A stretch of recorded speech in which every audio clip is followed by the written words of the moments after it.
Testing 1 2, testing 1 2. Hopefully this picks up the audio. It seems like it is. Hey guys, so in the spirit of Easter, we're going to talk about why I'm not a Christian. It took a long time for this to fully integrate into every layer of my being. You know, in some interpretations of it, I could say that I wasn't a Christian. Well, actually, that I deconverted sooner than this moment, right? It happened over time, consciously, subconsciously. In some ways, I was cognitively more aware of all the problems with it, but emotionally still attached, kind of like a girlfriend that you don't like or something, or an ex, I guess. I don't have any exes, but that's how people talk about exes. I mean, in my heart of hearts, in the core, I've always had problems ever since hearing about the weird stuff when I was 9 or 8 or 7 years old. But of course, that's the deepest layer of your being, so that kind of truth takes a long time to come to the surface.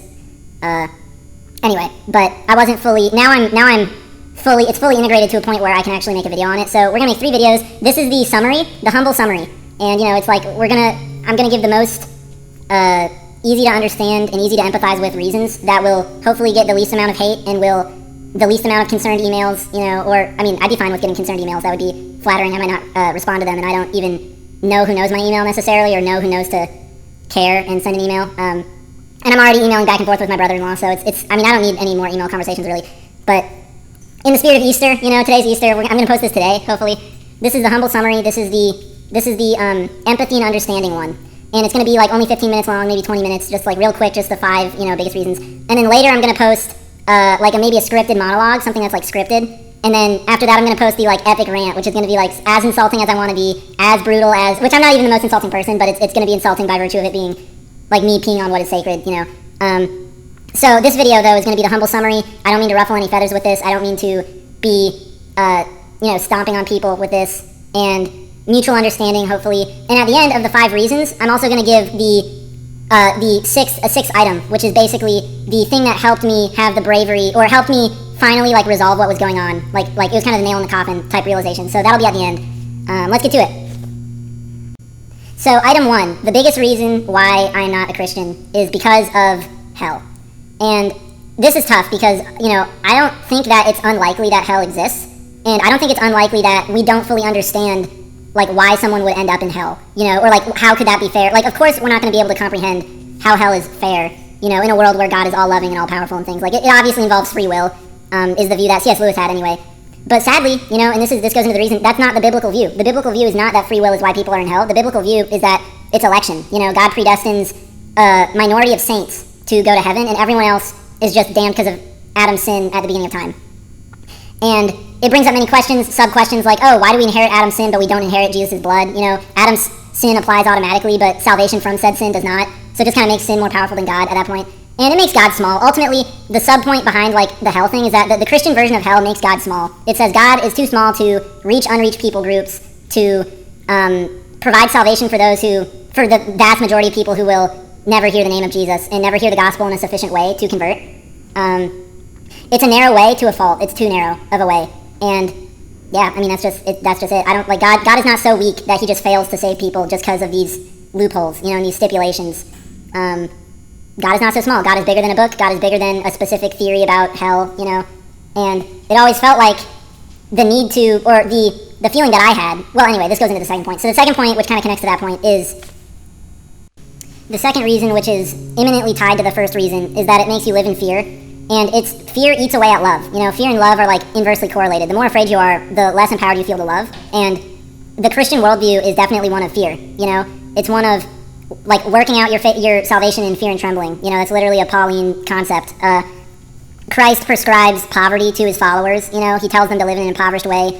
You cannot serve both God and money, which I think is true, but it's it goes beyond that. It goes he told his followers to, I mean, literally, there's the rich young man, right, where he was obedient in everything else, and Jesus said, in order to be perfect, sell all your possessions, And there's just a lot in there that is, well, and I'm a conservative, right, politically, so, and you would think, oh, that makes you more Christian, but if you actually honestly read the Gospels, being a conservative politically will make you less Christian, because you see, oh, Jesus literally says to not resist evil, to turn the other cheek, which, as a general rule, hey, submitting to evil sometimes when it's pragmatic to do so is fine, but as a universal kind of idea, or as a rule to live by, it's terrible. I mean, that's a horrible idea. No one believes that. I mean, what if the Nazis rose up again? Would we just not resist them? Resist not evil. Resist not evil person is maybe the word. It's like telling you to be a doormat, basically. He's telling you to be a doormat, and most conservative Christians who own guns, like, would not think that they are disobeying Jesus in doing so, but, like, that goes against the spirit of the Beatitudes. And actually, the Beatitudes go beyond, like, resisting evil. It's, woe to you who laugh, woe to you who are full now, woe to you who are rich, you've already received your comfort. So beyond whether or not being rich is a problem, it's also just receiving comfort is a problem, or something like that, because, so it basically suggests that this life and things in this life are, like, it's too anti-life. It's too anti-life. And that's an idea that was first, like, fully brought to my consciousness by Friedrich Nietzsche, which I don't like the guy, but as far as criticisms of Christianity go, like, I don't like his philosophy, but when it came to criticizing Christianity, like, the points he made about it being anti-life and it being a slave morality are so true. They hit so deep. So that's the second reason, is that it's a fear-based, like, way to live, and it rejects life. So I guess that's kind of two reasons. I don't know. My laptop's running out of battery. I'm gonna have to end this soon. So we'll just say those are reasons 2 and 3. So the first reason is hell. The second reason is living in fear. The third reason is that it rejects worldly goods and it rejects life. It's like anti-life.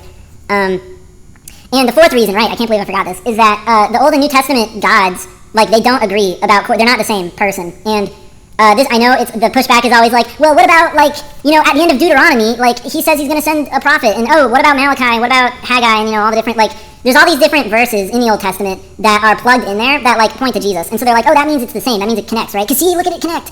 Like, don't you understand? It connects. This is not manipulated. It's been, you know, these are the scriptures that have been forever. It's been forever. And it's like, I don't trust that it hasn't been manipulated. It reads, like, if you read it cover to cover in a condensed amount of time, it reads like it was manipulated. It reads like these verses about Jesus were plugged in post hoc. Or Jesus lived and did these things having read those verses and knowing which ones to, like, fulfill.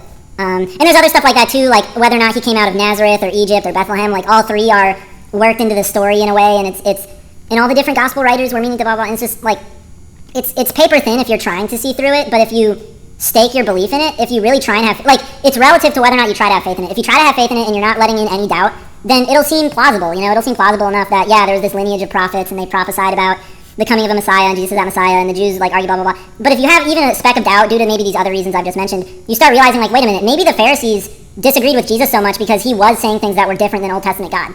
Like, maybe that's why the Pharisees, like, maybe the Pharisees weren't all bad, basically. And I've always felt like kind of a Pharisee in a way of, like, I paid attention to the Old Testament a bit more growing up. But this really adds it up of, like, oh, it's like when the Pharisees accused Jesus of, like, breaking the Sabbath, for example, like, they weren't kidding. He was breaking the Sabbath. And when they were about to stone the adulteress, right, like, cast the first stone, like, ye without sin cast the first stone. You know, that's what Old Testament God told them to do. Like, Old Testament God told them, hey, kill people who commit adultery. That's, like, it's capital punishment for adultery. So the fact that Jesus is prescribing, hey, whether or not you punish someone, like, only do that if you're not a hypocrite, that's not what Yahweh said. You know, Yahweh and Jesus Christ are different. Like, they're not the same. They're not 3 in 1. The Trinitarian view, this fourth point, the fourth reason why I'm not a Christian is because the Trinitarian view, on an honest reading of Scripture, the Trinitarian view is false. It was something else. And, let's see. The fifth reason why I'm not a Christian is personal anger. And it's not actually at the church for many reasons. Like, the church has been, I got lucky with churches. A lot of ex-Christians are, like, very, very traumatized by the church for many reasons, obviously. But I got lucky with churches, you know. A lot of my best memories are from church. A lot of the best parts of my identity are from church. A lot of the best friends I've ever had are from church. A lot of the most trusted people I know are Christians. You know, I actually, as far as, like, social and familial reasons to keep this belief, I actually had a lot of reasons to keep this belief. And that's why I hung around in church even after a large part of me was not Christian anymore. I'd even gone through an apostate phase before. I even had said before, earlier in college, like, hey, I'm not a Christian anymore. And then tried to find a way to kind of weasel in, like, oh, well, I'm a red letter Christian. Well, I'm a Christian Universalist. Well, like, I tried to recategorize myself so much until it just wasn't, there was nothing left. And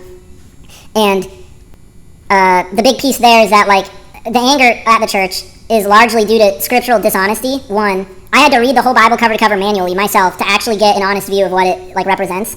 And two, the two things in my life that are most dysfunctional, like how I treat women and how I treat money. You know, I've never understood how to treat romantic, well, I don't mean women, like, as friends, right? I have plenty of friends who are women, but I mean romantically. Like, if you're romantically interested in a woman, what do? You know, to, like, not make it weird. And and a lot of that is from Christianity. A lot of that is from, in a subconscious way, believing that women are going to send me to hell. And that's, upon reading the Bible, honestly, that is how it reads. You know, that's how, especially Paul's letters. No, not the Old Testament. The Old Testament, everyone's a hoe, basically. But which is, you know, I'm not mad at hoes anymore. And I am spiritually a hoe in a lot of ways. You know, it is what it is. But I was never like, it's something where being so afraid of sex, like, at any cost, or being so afraid of romance at any cost, or having to have the same, even religious and political views. It's like, you're not supposed to, romantic escalation does not happen through, like, religious and political affinity with someone. You know, you don't just, like, I resonate with you in these autistically brainy matters, therefore we should mate. It's like, that's not how it works. It's an emotional thing. That's not how seduction works. And I realized, like, oh, the reason why so many of my talking phases and things that would have became maybe situationships flopped and didn't, I'm still a virgin to this day, which I don't, like, stake too much sadness on. Like, it's fine, and it's probably good because I'm very solitary, and a lot of my hobbies are solitary, and I can't even take care of myself most of the time, so that's fine. It's, it's fine. I'm not mad. I'm just like, oh, this is why this part of my life is dysfunctional, is because the church has subtextually, even if they don't explicitly say it, they, in the way that it works, in the mindset, in the spiritual paradigm, is one of, like, anti-sex, anti-romance, and yeah, all the Bible stories with women, a lot of them are, like, let's be real, insulting towards women. A lot of them, I mean, heck, in the Old Testament, when God is telling David why, like, through the prophet Nathan, why David is in the wrong for killing Uriah and taking Bathsheba, it's like, Bathsheba's feelings in the matter, like, were not considered at all. It was just, like, and the analogy that was used was one of cattle. It's like, hey, there was a man in a city with many cattle, and he stole the one cattle, the one little ewe lamb, from the person who only had one, And, obviously the analogy there is like the person with a harem stealing from the person with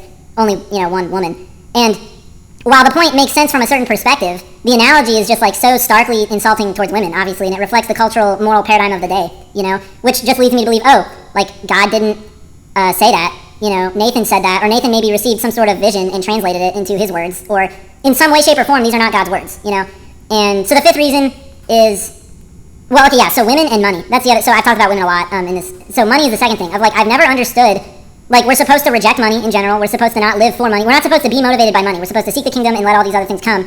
And I've been doing that most of my life. I've been seeking the kingdom. I've been studying the scriptures, listening to podcasts, worshiping, going to church, like, hanging out, fellowshipping, like, praying, I don't pray super often, but I do pray enough, and it's like, all these things, and it was just never enough, I guess. It was never enough. So, and now I'm still poor. I went to college, got a business degree, and I'm not even done that. And I've never had a significant amount of money to where I felt like, oh, the money came and I'm dressed like the flowers of the field. Like, I've never felt, I felt financially provided for from my parents, who, like, thankfully did, right? I'm not saying my parents are bad at that or anything, but it was more so that, like, my relationship with money and, like, how much to work, I've always been very lazy for that reason. I've always been and look at that, I wasn't reading Proverbs where it says to be diligent or else you'll be poor. Proverbs, on the other hand, tells you to value money. Hey, he who has money has many friends. That's a proverb, So it's unhealthy, basically, to, like, hate the present moment that much, in favor of the future eternity, Like, are you supposed to keep heaven in mind and store up your treasures in heaven? Like, yes, like, that's the priority, but you're not supposed to reject things on earth, and that's kind of what an honest reading of Scripture implies you should do. So those are the 5 reasons why I'm not a Christian anymore, and the 2 bonus reasons are things that, like, made me fully feel like, oh, there's no turning back, and I can't just cope anymore. The first is that supernatural stuff started to happen to me, and God of the Bible, or Jesus Christ and or Yahweh, like, they weren't strong enough to stop it, frankly, or they weren't, I realized that they hadn't protected me from various things, and it wasn't actually as strong of a spiritual protection as I thought it was. People who are Christian are going to say, like, oh, that's because your faith was weak, bro, oh, that's because you were sinning a ton, bro, blah, blah, blah, it's because this, that, blah, blah, blah. And it's like, look, the sin thing, like, I was horny growing up. God never made me not horny. And in the Bible it says you will never be tempted beyond what you can bear. I will tell you, the temptation as a middle schooler to masturbate was beyond what I could bear. I literally was the horniest person of all time, And if that led the way into some sort of spirit, or getting addicted to porn, for example, porn. It's like, porn is very demonic. I didn't realize how demonic it was until, well, recently, right? When did God or Jesus or Yahweh step in and say, oh, like, I'm going to deliver you from porn? Never. Not once. It was all, like, self-will. And guess what? I couldn't even do it from self-will. God didn't help me. Self-will didn't help. Well, okay, and here's something else. I wasn't even relying on God. And this goes into the second point of, like, God will help you with those things. Yahweh and Jesus are minor deities. And that's the key, like, realization that made me fully embrace leaving, is, like, I realized, oh, these are minor deities that are fighting for our attention. Like, it's not that they aren't real. And that's what, because I always wondered, like, it's obviously not real, right? Like, there's something real about it, You just sense that idea of truth, There's something, like, real about the biblical, like, stories, And I always wondered, like, how can that be if there's so many problems, but it's also simultaneously, like, so real, or whatever, so true? How is that, And the realization that, like, finally after, like, more than a decade, I think it's been, well, actually, maybe about a decade, like, really struggling with these issues, the realization that finally hit me, it was the esoteric explanation. Like, because you're bouncing back and forth when you want to deconvert.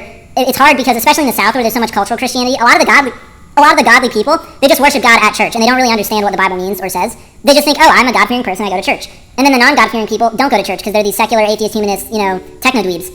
But there's a third option, and the third option is the esoteric explanation, where it's like, look, it's not that it's not real, it's that these are deities that get power based on if we worship them, if we manifest them, and if we have blood sacrifices for them, which explains why the Old Testament God of Abraham needed blood sacrifices and needed circumcisions and things like that. It's like, that is what a deity would do. That's not what God ultimate or the source of unconditional love or whatever would do.